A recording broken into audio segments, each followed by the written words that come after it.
mengenal macam-macam Tuhan dalam Al-Quran.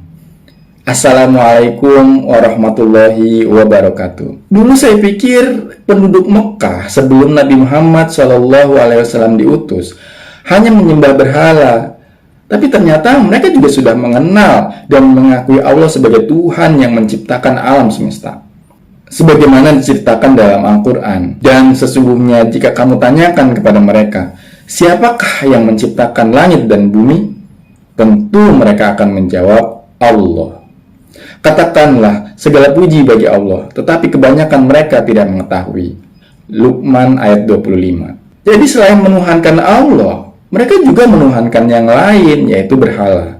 Karena itu mereka disebut musyrik, karena telah menduakan atau menyekutukan Allah dengan yang lainnya. Berikut ini adalah beberapa hal yang sering dituhankan oleh manusia dalam Al-Quran. Yang pertama adalah berhala. Dan ingatlah di waktu Ibrahim berkata kepada bapaknya Azar, pantaskah kamu menjadikan berhala-berhala sebagai Tuhan-Tuhan? Sesungguhnya aku melihat kamu dan kaummu dalam kesesatan yang nyata. Al-An'am ayat 74. Yang kedua adalah anak. Tatkala Allah memberi kepada keduanya seorang anak yang sempurna, maka keduanya menjadikan sekutu bagi Allah terhadap anak yang telah dianugerahkannya kepada keduanya itu. Maka maha tinggi Allah dari apa yang mereka persekutukan. Al-A'raf ayat 190.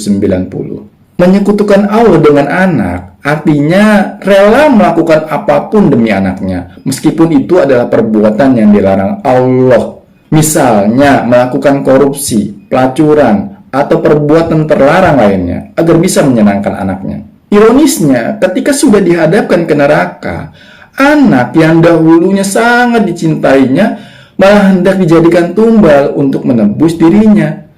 Saking mengerikannya azab neraka saat itu. Sedang mereka saling memandang. Mereka ingin kalau sekiranya dia dapat menebus dirinya dari azab hari itu dengan anak-anaknya. Al-Ma'arij ayat 11. Yang ketiga adalah ulama, kiai, atau ustadz. Mereka menjadikan orang-orang alimnya dan rahib-rahib mereka sebagai Tuhan selain Allah. Dan juga mereka mempertuhankan Al-Masih putra Maryam, padahal mereka hanya disuruh menyembah Tuhan yang Esa.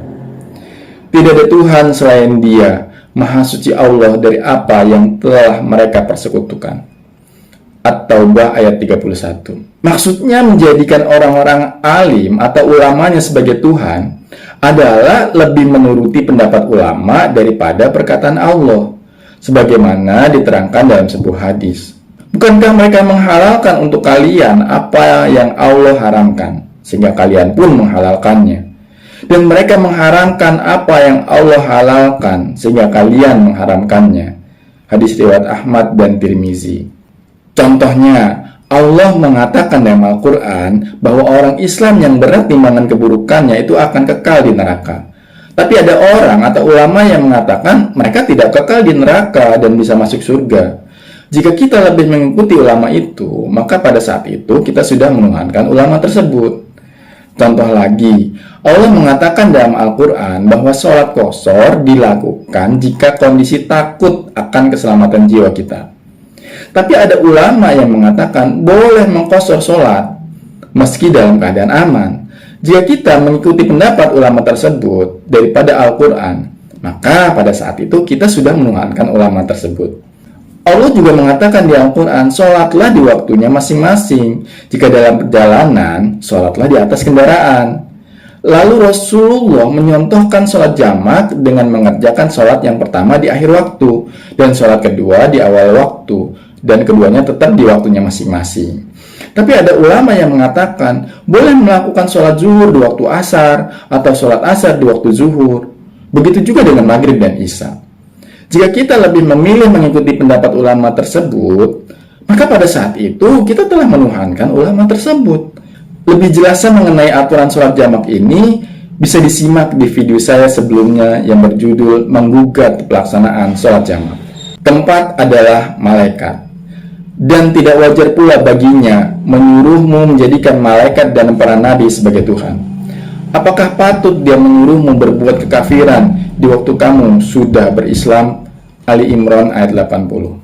Malaikat mempunyai tugas-tugas tertentu seperti mengatur kisaran angin, hujan, kesuburan tanah, dan lain-lain. Tapi ada beberapa kalangan manusia yang menganggapnya sebagai Tuhan dan menyebutnya dewa. Ada dewa angin, dewa hujan, dewa kesuburan, dan lain-lain. Yang kelima adalah nabi. Dan tidak wajar pula baginya menyuruhmu menjadikan malaikat dan para nabi sebagai Tuhan. Apakah patut dia menyuruhmu berbuat kekafiran di waktu kamu sudah berislam? Ali Imran ayat 80. Ada beberapa kalangan yang menyembah Nabi Isa SAW dan menjadikannya sebagai Tuhan. Yang keenam adalah jin. Dan mereka, orang-orang musyrik, menjadikan jin itu sekutu bagi Allah. Padahal Allah lah yang menciptakan jin-jin itu. Dan mereka membohong dengan mengatakan bahwasanya Allah mempunyai anak laki-laki dan perempuan tanpa berdasarkan ilmu pengetahuan. Maha suci Allah dan maha tinggi dari sifat-sifat yang mereka berikan.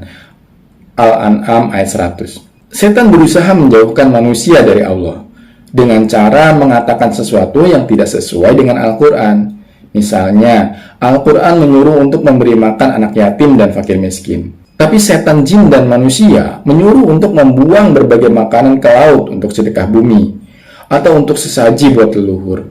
Makanan yang seharusnya untuk fakir miskin malah jadi mubazir karena dibiarkan begitu saja sebagai sesaji. Dan memang mubazir adalah salah satu perbuatan setan. Ironisnya, mereka melakukan itu justru dengan alasan untuk mendekatkan diri kepada Allah.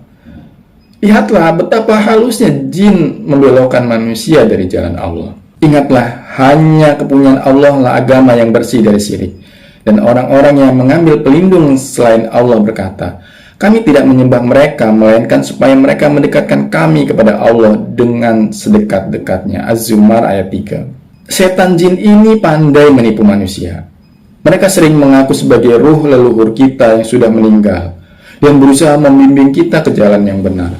Padahal dia hendak membelokkan kita dari jalan Allah secara halus dan perlahan. Kalau kita lebih taat kepada mereka daripada Al-Quran, maka pada saat itu kita sudah menjadikan jin sebagai Tuhan dan menyekutukannya dengan Allah. Yang ketujuh adalah sesama manusia. Katakanlah, hai ahli kitab, marilah berpegang kepada suatu kalimat yang tidak ada perselisihan antara kami dan kamu, bahwa kita tidak menyembah kecuali Allah, dan tidak kita persekutukan dia dengan sesuatu pun, dan tidak pula sebagian kita menjadikan sebagian yang lain sebagai Tuhan selain Allah. Ali Imran ayat 64. Maksudnya menjadikan sebagian kita sebagai Tuhan adalah ketika kita lebih taat kepada manusia daripada kepada Allah. Misalnya, atasan mengajak untuk korupsi. Jika kita lebih taat kepada atasan, maka pada saat itu kita sedang menuhankan atasan tersebut. Misalnya, rapat di kantor sampai melewati waktu sholat. Jika kita takut atau tidak enak dengan bos sehingga meninggalkan sholat, maka pada saat itu kita sedang menjadikan bos sebagai Tuhan. Yang kedelapan adalah hawa nafsu. Terangkanlah kepadaku tentang orang yang menjadikan hawa nafsunya sebagai Tuhannya.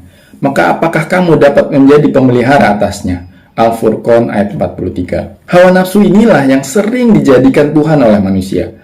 Yang termasuk hawa nafsu diantaranya adalah harta, tahta, wanita atau pria. Menuhankan hawa nafsu artinya lebih menuruti hawa nafsunya daripada ketentuan Allah. Misalnya Allah melarang zina, tapi dia tetap berbuat zina. Maka pada saat itu dia sedang menuhankan hawa nafsunya. Allah melarang korupsi. Kalau ada orang yang korupsi, berarti pada saat itu dia sedang menuhankan hawa nafsunya. Ironisnya, banyak di antara kita yang belum tahu apa itu hawa nafsu dan tidak bisa membedakan antara nafsu dan hawa nafsu. Padahal keduanya sangat berbeda. Insya Allah, saya akan membuatkan video tersendiri tentang perbedaan nafsu dan hawa nafsu. Ternyata banyak hal yang sering dituhankan oleh manusia. Bisa jadi kita selama ini telah menuhankan hawa nafsu, ulama, atau sesama manusia lainnya. Kita menyembah Allah, tapi selain itu kita juga punya Tuhan yang lain, dan itu disebut syirik. Pelakunya disebut musyrik. Kalau kita tidak segera bertaubat dari semua kesyirikan itu, maka kita bisa mati dalam keadaan berbuat syirik. Ikrar syahadat tiada Tuhan selain Allah artinya meniadakan semua Tuhan-Tuhan itu dan lebih mengutamakan Allah dalam hidup kita, sehingga Allah menjadi satu-satunya yang kita tuhankan, bukan yang lain. Demikian, semoga bermanfaat. Wassalamualaikum warahmatullahi wabarakatuh.